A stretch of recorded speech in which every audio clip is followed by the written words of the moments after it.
sa ulo ng ating mga nagbabagang balita. Kinumpiska ng NBI ang libu-libong halaga ng mga peking, make-up at pabango na ibinibenta sa 3 branches ng isang department store. Nagpapatrol si Zian Ambrosio.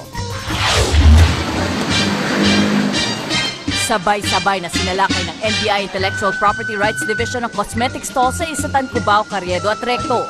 Ito'y matapos ireklamo ng mga distributor ng mga branded na makeup at pabango ang mga peking produktong ibinibenta sa nasabing department store. Ang worry natin dyan kasi counterfeits ito. Yung maganda, papangit. At yung hindi maganda, mananatiling hindi na maganda. Kung nasa 1,800 pesos ang halaga ng branded powder foundation, dito 55 pesos lang mabibili ang pineking produkto. Ganito rin ang bentahan sa mga peking blush at lipstick. Nadiskubre ng NBI na para hindi halata sinasama nila mga peking produkto dito sa mga orihinal na produkto kung saan nakalagay pa nga dito sa sign ng no trial tease o bawal i-testing ang produkto dito sa kanilang beauty hub. Nagbabala naman ang mga eksperto sa paggamit ng peking produkto. Ang peking eye makeup pwede umano magdulot ng impeksyon sa mata.